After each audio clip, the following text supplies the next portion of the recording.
সকাল, শুভ দীপাবলি। আর আজকের কালী পুজোর দীপাবলি। প্রত্যেক বছরের আমি উপোস করে পুজো দিই, কিন্তু এবার শারীরিক অসুস্থতার জন্য আর হয়নি। তো সকালে রান্নাবান্না শুরু, সোমবার যেহেতু রান্নাবান্না শুরু করেছি। দেখা যাক সারাদিনে কী হয় আর কী কী করতে পারি, তোমাদের সাথে শেয়ার করব।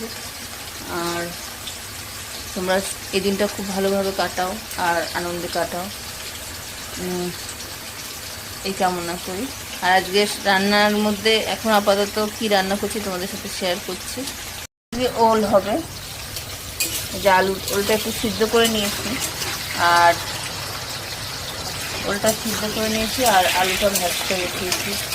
এই হচ্ছে আপাতত, জানি না কী হবে, আর দেখা যাক। ঘরে কেমন কিছু নেই, কী হয় দেখা যাক। তো এই যে বাজির বাহার সবার জন্য নিয়ে এসেছে কর্তামশাই, তো রোদ্রে দিয়েছিল, এখানেই ভিডিও করা হয়েছে। তো কালী পুজো মানেই বাজি, আলো আর প্রদীপের ছায়া। এই যে আমার বাড়ির আলোকসজ্জা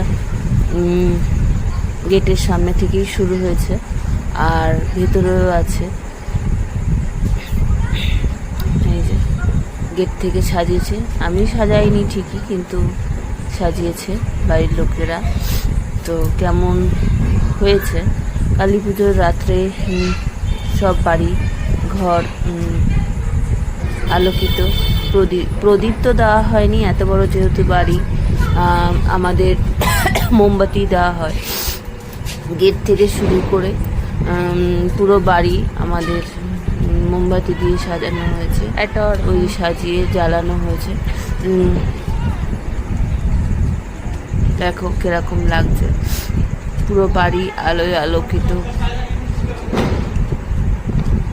দীপাবলির রাতে।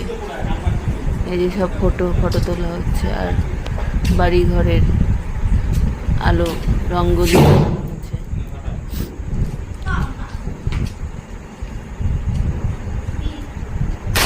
তো কেরম লাগছে তোমরা জানিও।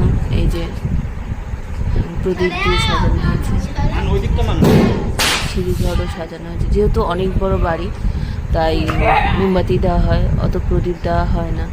তারপরে এই মোমবাতি সব আলো সাজিয়ে আমরা বাইরে বেরিয়ে পড়লাম। এই যে আমাদের পাড়ার মণ্ডপে গিয়েছিলাম, এই যে আমাদের পাড়ার মণ্ডপটা কি সুন্দরভাবে সাজিয়েছে। এই যে